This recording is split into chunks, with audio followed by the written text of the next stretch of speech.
Mi nombre es Jonathan Arbeláez, estudiante de cuarto semestre de Contaduría Pública, Universidad Militar Nueva Granada. En nuestra presente materia de macroeconomía vamos a realizar la actividad número 2, donde vamos a explicar mi respectiva infografía y voy a sustentar la línea de tiempo que elaboré.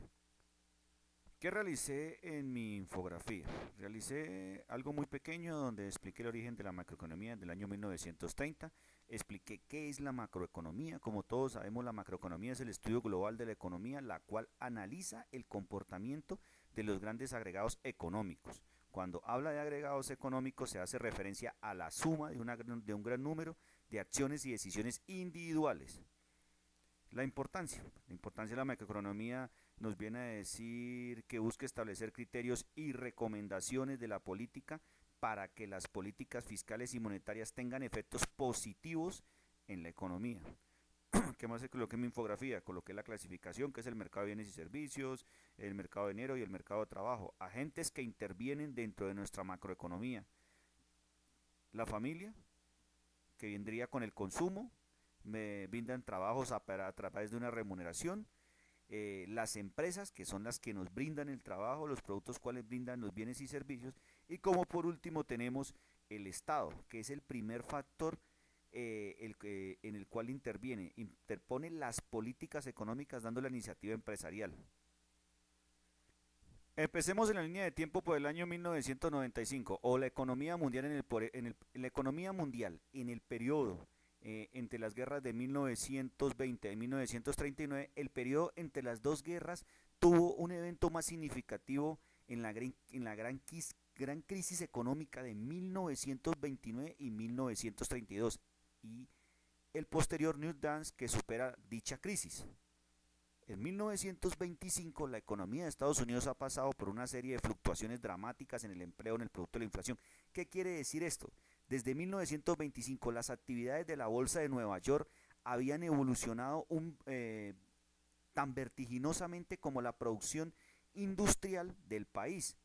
La cotización de las acciones subía regularmente de año en año y fueron numerosos los estadounidenses que hallaron la especulación de la bolsa frente a una rápida fortuna. Seguimos en 1999. Para este año viene nuestra crisis o la bien llamada en Estados Unidos la Gran Depresión a partir de la caída de la bolsa en octubre de 1929, conocido como el Martes Negro, y rápidamente se extendió a casi todo el mundo.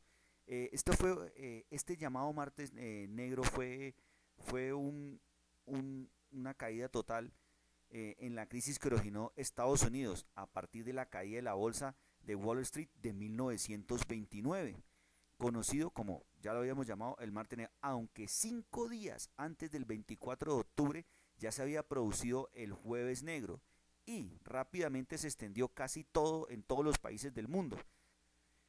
1936, veamos este señor muy conocido de John Maynard Keynes, que da su obra en la teoría general de la ocupación del interés del dinero, que rompe con la ley de toda oferta en su propia demanda y el de Jesse Firot. Keynes es un personaje muy polifacético que en este año, además de ser un economista teórico que cambió considerablemente la macroeconomía, alguien muy importante en la macroeconomía del siglo XX, su obra central, la teoría general del empleo y el interés del dinero. En 1945, después de la Segunda Guerra Mundial, surge el término macroeconomía, periodo el cual las ideas de Keynes son consideradas por los gobiernos de los diferentes países. Las teorías de Keynes fueron tan influyentes, aún siendo disputadas, que hoy en día todo su campo de la macroeconomía llamada economía keynesiana continúa desarrollando y discutiendo sus teorías y sus aplicaciones. En 1946, la Ley de Empleo de 1946 es una ley federal de los Estados Unidos. Su objetivo principal era establecer la responsabilidad de la estabilidad económica, de la inflación y el desempleo del gobierno federal.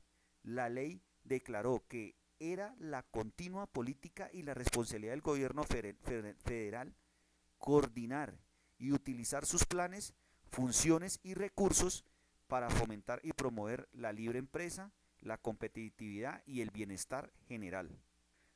En 1960, en estos años, Walter Heller, presidente del Consejo de Asesores Económicos con el presidente Kennedy y el presidente Johnson, inventó la fase de afinación para referirse al papel de gobierno para la regulación y la inflación en el empleo.